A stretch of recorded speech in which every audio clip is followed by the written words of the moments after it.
오늘 본문 말씀 내용 중심에서 진정한 경건이라는 말씀의 제목으로 하나님 말씀 전합니다.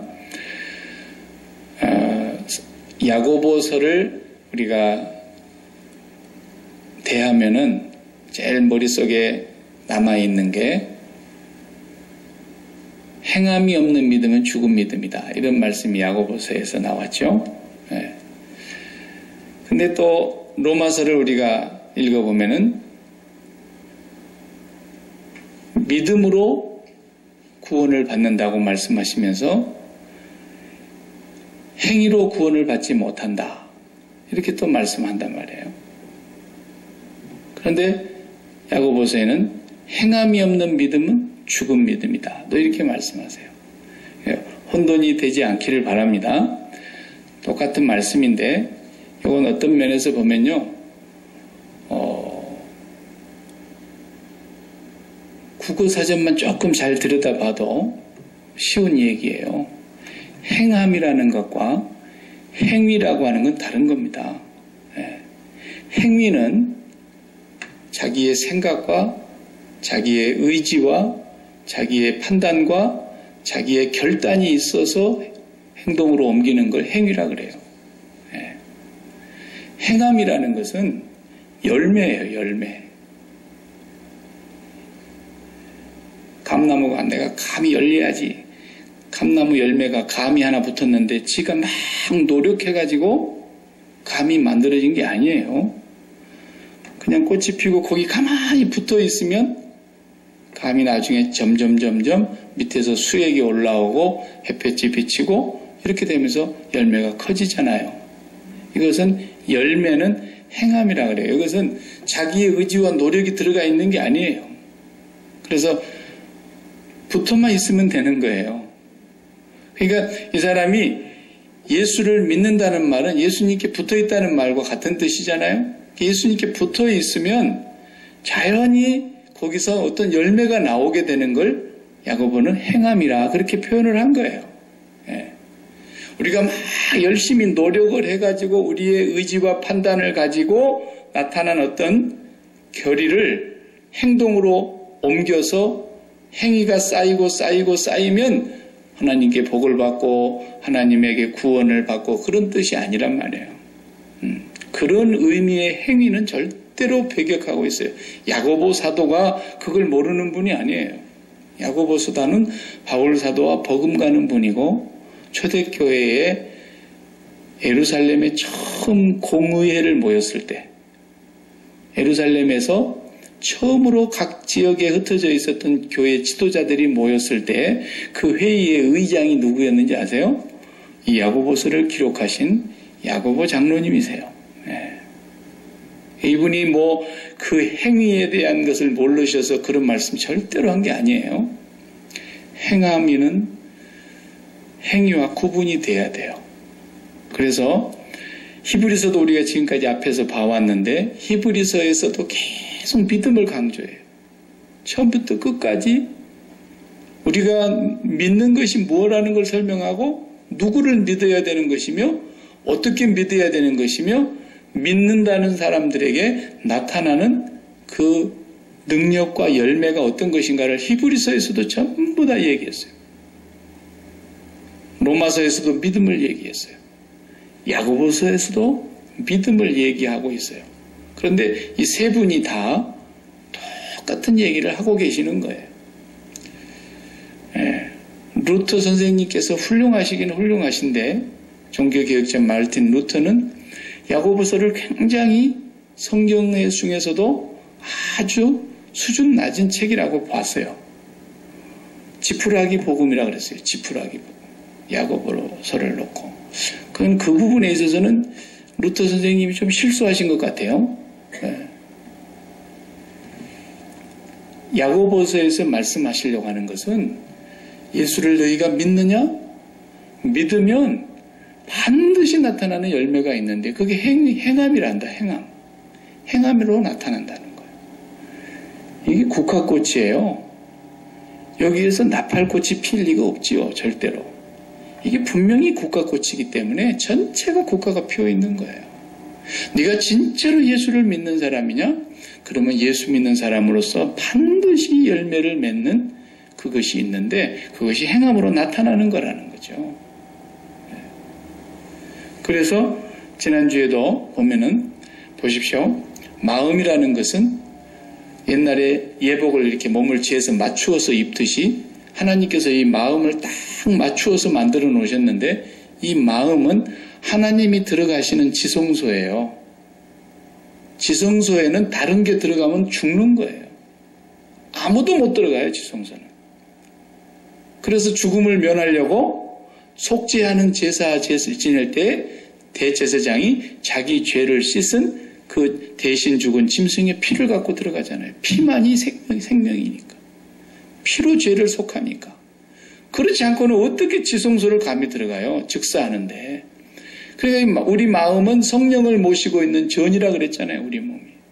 그런데 하나님을 모시는 이 마음이라고 하는 지성소에 다른 것이 임신이 되면 거기에 욕심이 임신되면 뭐라 그랬어요? 죄를 낳는다니까요. 그래서 그 죄가 점점 자라서 반드시 사망의 길로 가는 거예요. 그러니까 우리 마음에는 하나님만 잉태돼야 되는 거예요. 쉽게 말하면. 하나님만. 하나님 외에 다른 것이 들어가는 것은 절대로 사망의 열매만 맺히게 돼 있어요. 그래서 네가 진짜 예수 믿느냐? 그러면 예수 믿은 사람의 열매가 분명히 맺혀진다는 거죠. 왜? 쉬운 말로 하면 예수님을 잉태했으니까. 욕심이 잉태한 즉 죄를 낳지만 본래 우리 마음에는 하나님만 담아야 되는 그 예수님을 임신하게 되면 예수님만 잉태되고 담게 되면 반드시 예수 믿는 사람으로서의 뭐가 자라게 돼 있어요. 거기서. 그리고 열매가 나타난다라는 거예요. 그걸 지금 야고보 사도는 좀 실질적이면서 구체적으로 얘기를 하려고 그러는 거예요. 로마서가 조금 어떤 그 교리적인 부분으로 설명해 가고 있다면 야고보 사도는 아주 구체적이면서 실천적인 것, 우리 실생활 속에서 나타나야 되는 것을 얘기하는 거예요. 그래서 경건이라는 게 뭐냐면 경건은 히브리서에서 이렇게 말씀했죠. 하나님께 나아가는 자는 반드시 그가 계신 것과 그가 살아계신 것과 라는 말이에요. 반드시 그분이 살아계신 것과 그분이 자기를 찾는 자들에게 상 주시는 이심을 믿어야 할지니라 그랬어요. 그게 경건을 가장 잘 설명하는 문장이에요. 경건이라는 것은 우리가 이 겉으로 나타나는 것이 아닙니다. 경건은. 근데 바리새인들은 경건이 항상 겉으로 나타났죠. 회칠한 무덤처럼 화려한 옷을 입고 아주 폼도 거룩하고요. 그래서 그 사람들은 형식적이고 외식적인 경건을 나타낸 사람들이라 항상 주님이 이 외식하는 바리새인들아 이렇게 얘기했단 말이에요. 식사를 밖에 하세요 하는 게 아니라 경건을 겉으로 말해요. 겉으로만 위장하는 거예요. 그래가지고 항상 그 사람들은 겉으로 볼 때는 건건하고 거룩한 사람인데 그 내면의 속을 하나님은 보시기 때문에 그 중심을 보시는 주님께서 와 저렇게 경건하게 걸어다니는 폼도 경건한데 그 속에는 부덤 속에 있는 썩은 시체처럼 그렇게 되어 있는 모습을 주님이 아신다는 거예요. 경건이라는 것은 겉으로 나타나는 게 아니에요. 물론 성경 많이 읽어야 돼요. 부지런히 읽어야 되죠. 근데 성경 몇 번 읽었다? 그것이 나쁘다는 얘기가 아니라 성경을 몇 번 읽었으면 한 번도 안 읽은 사람보다 뭐가 나와야 된다는 거예요? 이 내면에 하나님이 살아계신 증거가 있어야 된다는 거예요. 하나님께 나아가는 자는 반드시 그가 계신 것과 어디에 있든지 그분이 나를 보고 계신다라는 거예요. 그리고 그분이 나와 함께 계신다라는 거예요. 내 마음이 그분 곁에 있다는 거예요. 언제나. 나는 하루에 기도를 몇 시간 이상 한다? 그게 나쁘다는 얘기가 아니에요. 기도해야 되죠. 주님도 밤을 새워 기도하신 적이 많았는데 기도해야 되는데 그 외면적인 그런 기도의 경건의 모습에 그렇게 했다면 기도 한 번도 안 하고 그냥 용감하게 사는 사람보다 훨씬 더 그 내면에 하나님 살아계심의 증거가 있어야 된다는 거예요. 거죠. 야고보사도는 그걸 얘기하는 거예요. 처음부터 끝까지. 네가 정말로 주님을 마음속에 잉태했느냐? 네가 정말 네 마음에 주님을 담았느냐? 그 말은 반대로 표현하면 네 심장을 주님께 드렸느냐? 네가 주님 안에 있고 주님이 네 안에 있느냐? 이런 표현들이 다 같은 말인데 네가 정말 그렇게 주님을 마음에 잉태했다면 너는 진짜 경건의 열매가 당연히 나오게 되어 있는 거다. 이것이 없다면 너는 죽은 믿음이다라는 거죠. 그런 믿음은 귀신들도 갖고 있는 믿음이다. 그 말이에요. 네. 그 믿음은 너를 능히 구원할 수 있는 믿음이 아니다. 그런 말이죠. 네, 귀신들도 그런 믿음을 갖고 있는데 귀신이 구원받지 못하는 것처럼 네가 하나님이 한 분인 줄 아느냐? 잘 아는도다. 귀신들도 알고 떠느니라 그랬어요. 근데 우리는 떨지도 않아. 귀신만도 안 돼. 경건의 능력이. 하나님을 보면 그분 앞에 두려워 떠는 마음이 있어야 되는데 귀신들은 벌벌벌벌 떤다네. 벌써 예수님 저 동네 어귀에 나타나셨는데 거라사 지방의 무덤가에 있는 귀신 들린 청년 안에 있는 귀신은 벌벌벌벌벌 떨었어요. 사시나무 떨듯이. 그러니까 우리가 경건하다고 하는 것이 뭐냐면 목사는 성경책을 이렇게 들고 다니지 않고 가슴에 이렇게 그리고 하고 다니는 게 경건이 아니라는 거예요. 물론 그게 나쁘다는 얘기 아니죠. 점잖하게 걸은 게 왜 나빠요? 점잖하게 걷는 것이 나쁘다는 얘기가 아니라 그렇게 하면 네 안에 경건이 있냐라는 거예요. 네 안에, 내면에. 경건은 바뀐 얘기를 하는 것이 아니에요. 그래서 계속해서 진정한 경건을 오늘 마지막 절에서도 그렇게 말씀하지 않습니까? 하나님 앞에서 정결하고 더러움이 없는 경건은 진짜 경건은 뭐냐는 거예요. 그러면 26절에 보니까 거짓된 경건이 있잖아요. 누구든지 스스로 경건하다 생각하며 자기 혀를 재갈 물리지 아니하고 자기 마음을 속이면 이 사람은 경건이 헛것이다라는 거예요. 거짓된 헛것이다. 거짓된 거예요. 그건 아무것도 아니다라는 거예요. 보세요. 내면의 문제라고. 내면의 문제. 내면에서 밖으로 나오는 것이 분명히 있는데 혀를 재갈 물리지 아니하며 그랬어요. 그래서 경건의 1번은 뭐냐면 말입니다. 말. 네. 언어 생활이에요. 말. 그러니까 뭐 존칭어를 써야 된다든지 좋은 말을 써야 된다. 그건 뭐 예수 안 믿는 사람들도 초등학교부터 유치원부터 가면 배워주는 거예요. 그건 바른 말, 고운 말 씁시다. 이런 칭찬하는 말 씁시다.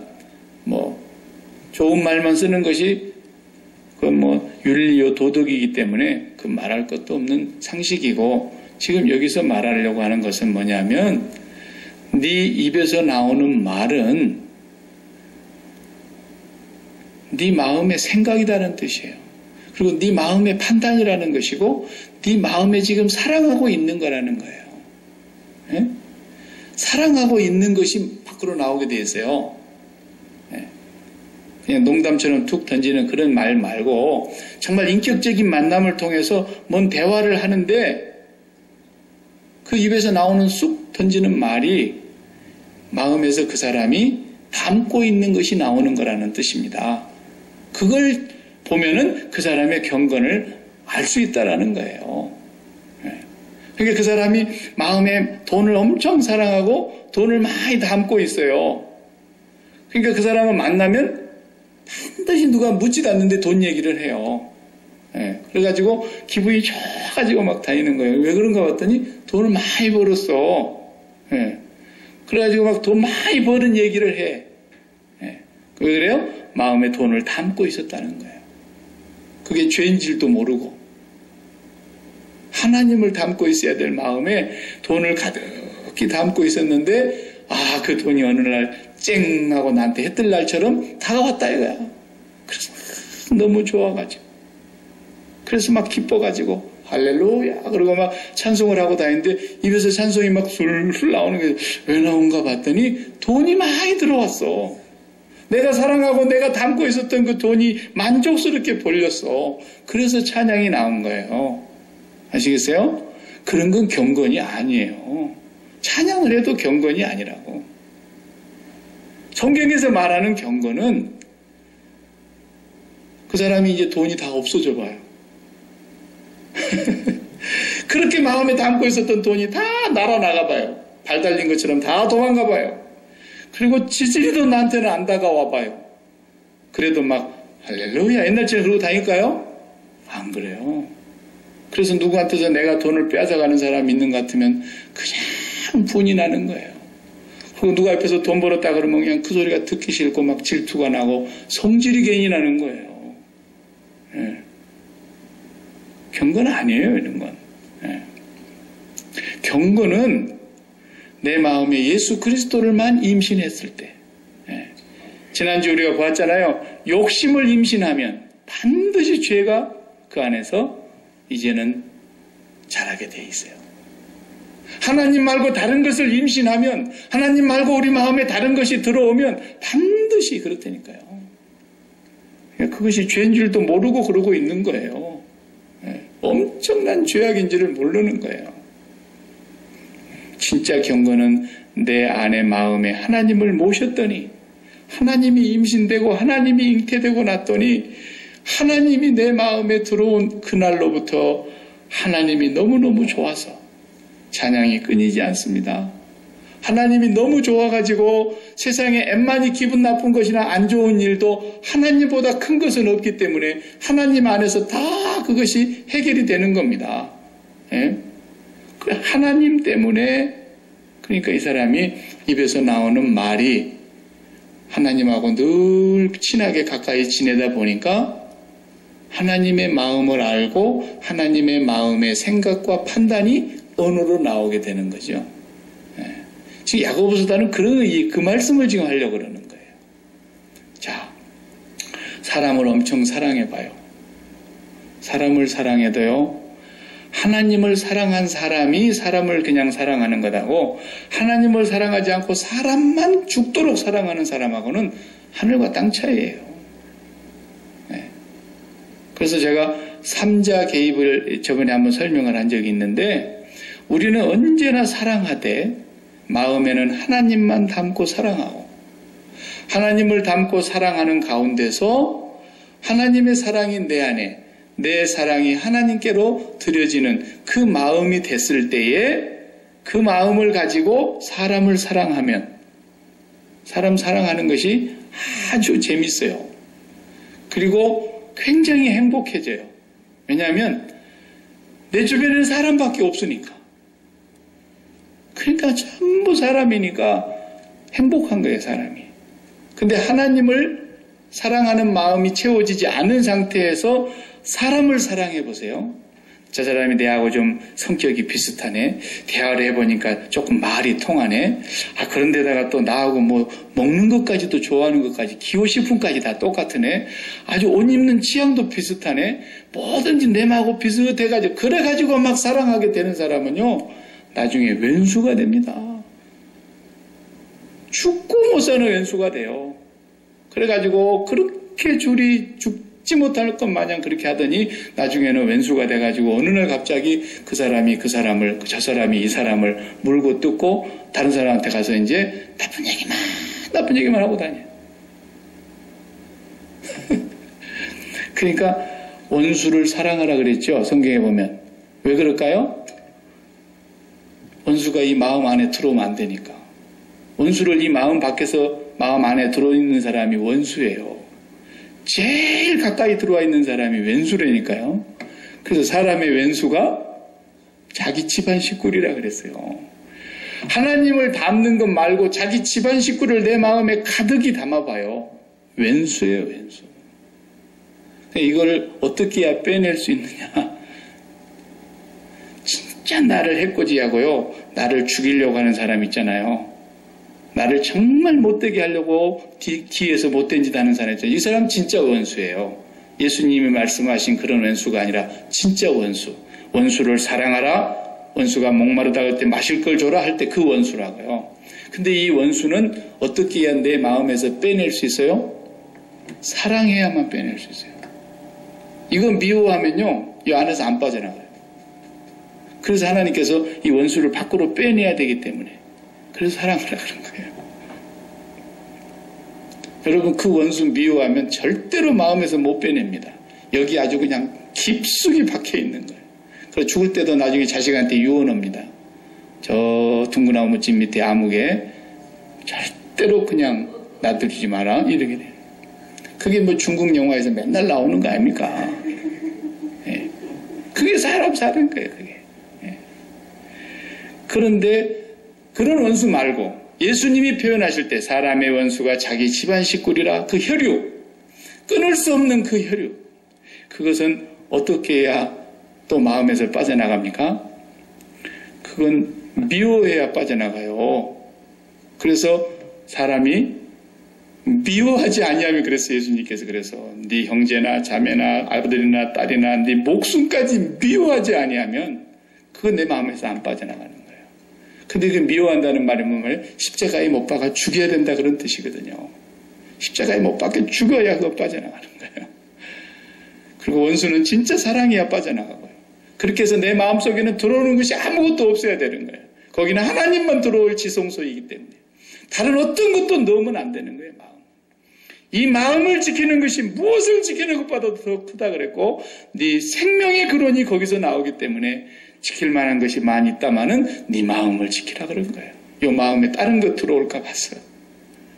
그러니까 여기 보세요. 말하는 거 그 하나님만 담고 있으면 말하는 것은 문제가 없어요. 그 하나님 담고 있지 않으면 쓸데없는 말이 나오고 그 다음에 상대방 가슴에 그냥 비수를 꼽는 말이 나오고 그 다음에 상대방의 인격을 아주 짓밟고 모독하는 말이 나오고 그리고 다른 사람을 정말로 상처 주는 말들이 막 나오는 거예요. 그리고 막 성어를 또 얼마나 냅니까? 분을 얼마나 냅니까? 마치 자기가 하나님의 공의를 대신하는 사람인 것 마냥 막 분을 내잖아요. 근데 분을 내는 사람은 뭐라 그랬어요? 하나님의 의를 이루지 못한 자라 그랬잖아요. 그렇게 온유함이 이 지구상에서는 가장 높았다고 칭찬을 들었듯 이 지구상의 온유함이 모든 사람의 지면에 사는 모든 사람보다 더 승하더라. 누가? 모세가. 그 모세가 넘어졌어요. 언제 넘어졌습니까? 열받아가지고 분을 낼 때. 이 패역한 놈자로만 안 썼지, 예? 박 목사 같으면 아마 놈들아 그랬을 거예요. 이 패역한 백성들아, 내가 너희들에게 물을 내리겠다 그러면서 반석을 2번을 지팡이를 막 치는데 하나님께서 거기서 그러잖아요. 네가 나의 거룩함을 나타내지 아니한 거로. 거기서 모세 넘어진 거예요. 거룩함을 나타내지 않았다만 말이죠. 모세가 마음에 백성을 담은 거예요. 백성을 마음속에 담고 나니까 너무 분이 나는 거예요. 개만도 못하는 행동을 하는 이 사람들. 10가지 재앙을 보여줬지, 홍해바다를 건너게 했지, 만나와 메추라기를 주었지, 여기까지 그렇게 인도하신 하나님 그렇게 보았으면 이제 그만할 뻔도 할 텐데 여기까지 와서도 원망하고 하는 그것을 보니까 그냥 속에서 천불이 난 거예요. 그게 하나님의 마음을 마치 대변하는 것처럼 됐지만은 아니다라는 거예요. 네가 왜 백성을 마음에 담냐라는 거예요. 네는 거룩하신 하나님만 담아야 된다. 네가 하나님을 담고 있었으면 네가 하나님의 거룩함을 나타내면 될 일인데 왜 네가 거기서 나의 거룩함을 나타내지 아니하고 네 성질 내냐라는 거죠. 그러니까 우리가 이 땅에 살면서 이 말하는 것과 듣는 것과 그 다음에 성내는 것 이런 것들을 지금 왜 말씀하시냐면 네 마음에 뭐가 임신이 됐느냐를 지금 보라는 거예요. 그것이 욕심이 잉태되었으면 그 욕심이 잉태된 것은 하나님이 욕심을 준 것은 아니다. 하나님이 유혹하신 분이 아니지 않느냐. 네가 미혹을 당해서 욕심에 허망한 것, 참된 것이 아닌 거짓된 것을 진짜인 줄 알고 그것을 마음에 품었다고 한다면 반드시 죄를 범하게 되고 그것은 사망의 길인데 네 마음에 하나님을 온전히 품기 위해서 날마다 네 마음을 잘 관리하고 네 마음에 뭐가 들어오려고 하면 빨리 십자가로 막아야 돼요. 예. 아시겠습니까? 그 예수 믿는 사람이 그 정도 이제 수준이 돼야 되는 거예요. 내 마음에 뭐가 들어오려고 그런다. 여러분이 아실 거 아니에요. 자기 마음을 자기가 모를 수 있겠어요? 아휴, 나도 내 마음 몰라. 에이, 그렇지 않아요. 내 마음에 내가 사랑하고 있는 게 있다니까요. 그 사랑하고 있는 것이 들고 밀고 들어오려 그러면 그것을 십자가에 못 박아 죽여야 된다는 거예요. 예수 그리스도와 함께 내가 그리스도와 함께 십자가에 못 박혔나니 이제는 내가 산 것이 아닙니다. 내 안에 그리스도께서 사십니다. 그리고 주님의 십자가를 묵상하면서 하나님 앞에 무릎을 꿇고 기도를 해야 된다는 거예요. 그리고 5분, 그리고 10분, 그리고 20분, 30분 기도를 하다 보면은 내 마음을 차고 들어오려고 했던 것들이 다 안개처럼 사라지고 하나님의 성령이 우리 마음을 지배하신단 말이에요. 그래서 이 마음에 세상의 것이 어떤 것도 들어오는 걸 용납하지 말아야 돼. 이게 첫 번째 경건이에요. 첫 번째 경건. 그러니까 그러고 나면은 어디를 가든지 하나님께 나아가는 자는 반드시 그분이 살아계신 것과 내 마음에 살아계십니다. 그분이 내 곁에 계십니다. 나를 보고 계십니다. 나와 함께 계십니다. 공중에 올라가도 바다 끝에 거해도 저 땅속에 땅을 파고 거기에 내 자리를 깔지라도 주의 손이 미치지 않는 곳이었고 주의 눈길이 미치지 않는 곳이었고 언제나 주님과 함께 있지 않습니까? 그분이 우리의 마음의 지성소에 계신다라는 겁니다. 저도 요즘은 편지를 안 쓰고 다 이메일을 많이 하지 않습니까? 중요한 문제를 이메일로 이렇게 하려고 그러면 말로 하는 것보다도 상당히 어렵습니다. 전화로 하면은 말로 이렇게 할 수 있는데 또 말로 해서는 못할 얘기들을 글로서 다 할 수 있지 않습니까? 그래서 저는 어떤 문제를 풀어가는 데 있어서 필요하면 메일을 좀 쓰거든요. 그 메일을 장문의 메일을 써요. 마치 앞에 단쳐놓고 얘기할 얘기를 다 하고 싶은 것처럼. 얼굴 보고는 차마 못할 얘기도 글로 쓸 수 있으니까 다 써요. 오해가 있는 것도 쓰고 또 뭔가 좀 잘못됐을 때 그거에 대한 얘기를 쓸 때도 쓰고 이렇게 되었으면 좋겠다고 권면을 하고 싶을 때도 메일로 써요. 그 써놓고 그냥 딱 이렇게 샌드라는 버튼만 누르면 그냥 슝 가버리는데 절대로 제가 그렇게 안 보내요. 써놓고 그 다음에 제가 그걸 다시 새벽기도 때 갖고 와요. 읽어봐요. 하나님 앞에 결제를 맡을 때까지 읽어봐요. 그리고 나서 보내도 되겠다 싶으면 다음날 아침에 가서 이제 제가 다시 컴퓨터 열어가지고 저장해놨던 걸 보내요. 하루만 지나고 나면 어젯밤에 기도하면서 썼어도 하루 또 기도하면서 지나놓고 보면 또 요 말은 빼야 되겠구나. 여기 보여요. 그러니까 듣는 것은 많이 듣고 듣기는 빨리 듣고 잘 듣지만은 말하기도 더디해야 되고 성내는 것은 말할 것도 없죠. 성내는 것도 천천히 하라는 거예요. 24시간만 지나놓고 보면 어제 같으면 그 시간 그 순간에는 벼락이 떨어질 만큼 성질을 낼 일이었는 것 같았는데 24시간 딱 지나놓고 보니까 성낼 일이 아니란 말이죠. 그렇게 하라는 거예요. 그 왜 그래요?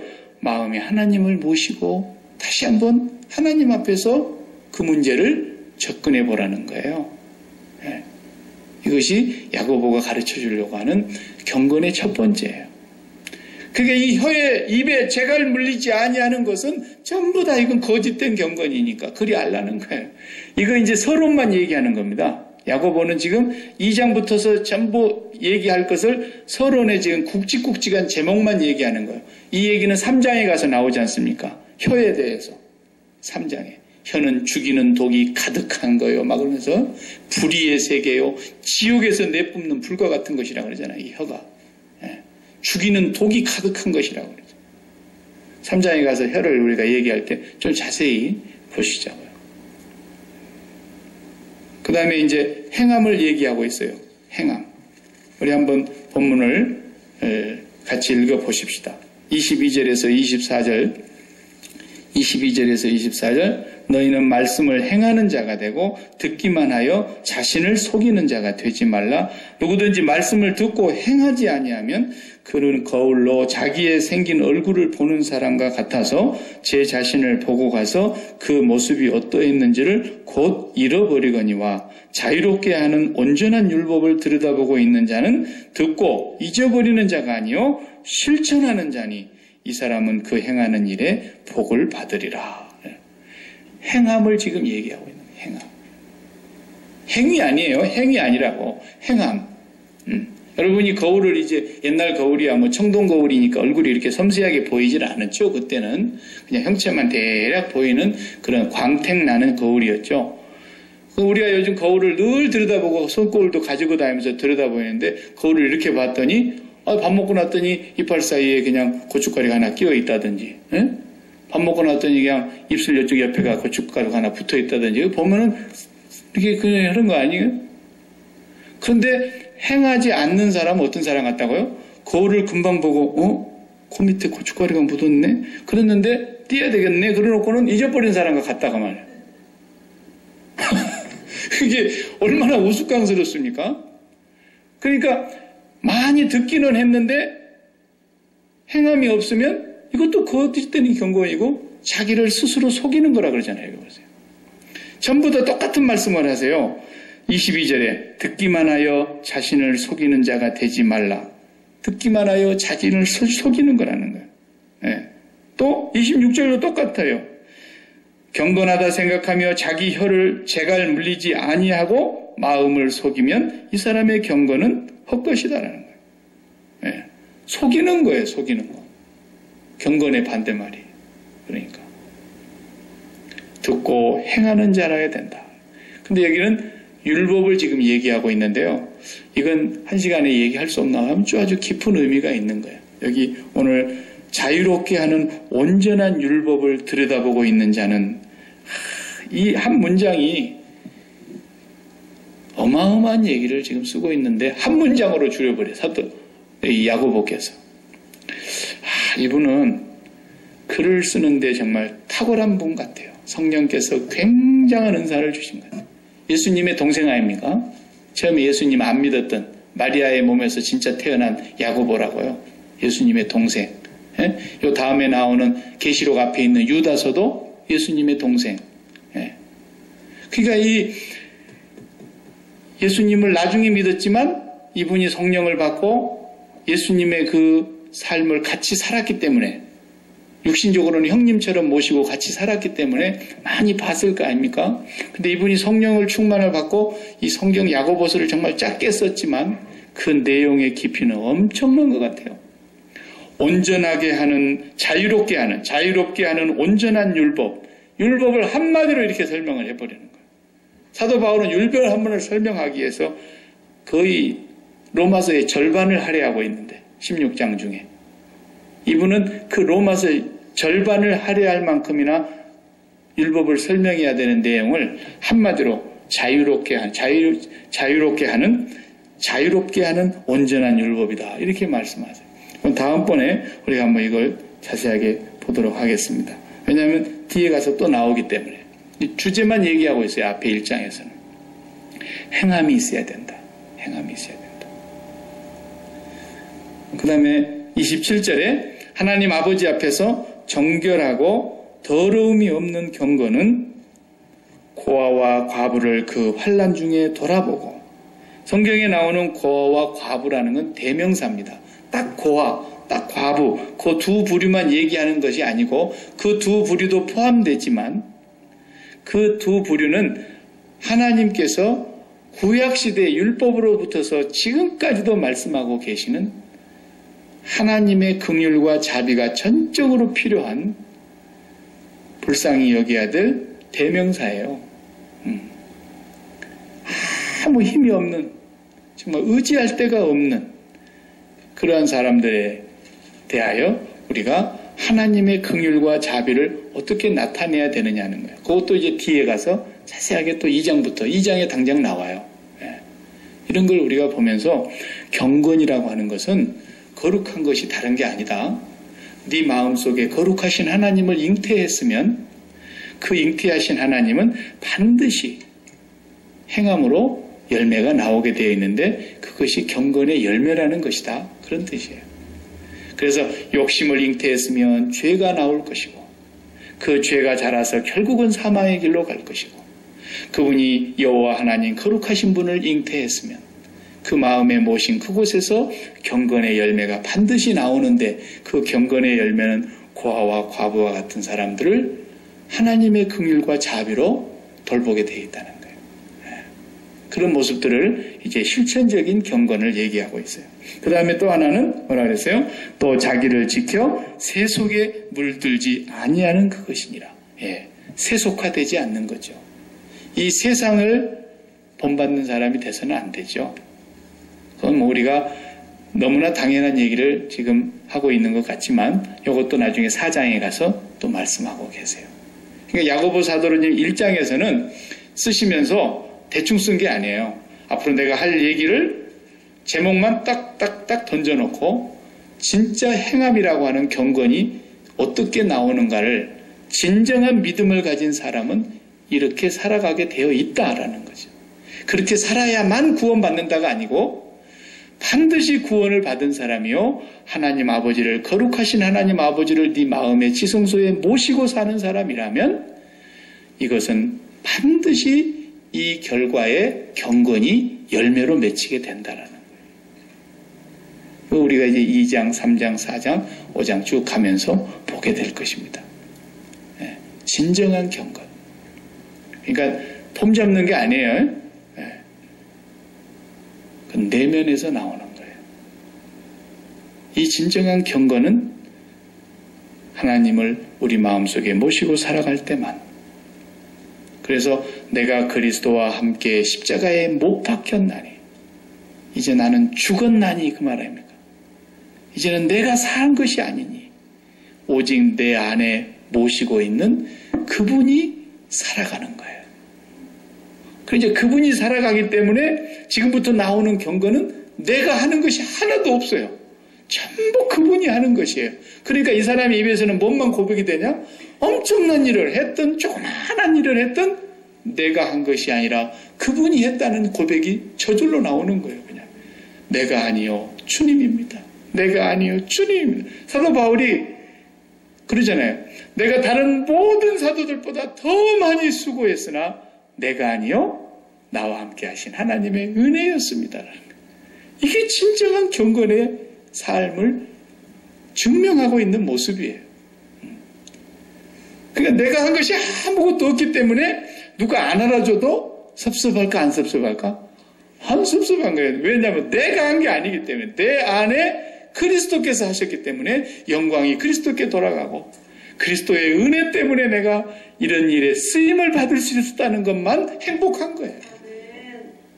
그러니 누가 안 알아준다고 그것을 기분 나빠한다 그러면 뭐 그런 줄 알아야지 어떡하겠어요. 경건의 수준이 거기까지밖에 안 왔는데 지금. 아, 여지껏 자기가 했구나. 알아달라고. 이건 문제다라는 거예요. 그러면. 그래서 너희가 진정한 믿음을 갖고 있느냐? 이 경건은 이런 열매가 맺혀지는 것이 마땅한 것이다. 그렇지 않다면 그 믿음은 죽은 거다. 아주 뚜렷하고 선명하게 말씀해주고 있어요. 야고보서는 짧지만 너무너무 놀라운 서신이에요. 이런 서신을 지푸라기 서신이라고 루터 선생님께서 그랬다 그래서 내가 상당히 기분이 나빴어요. 천국 가서 내가 한마디 할 거예요. 그건. 여러분 이제 2장에서부터서 좀 더 진지하게 구체적으로 하나님을 마음에 모시고 사시는 분들의 진정한 경건의 모습을 우리가 닮아가야 되겠습니다. 기도하십시다.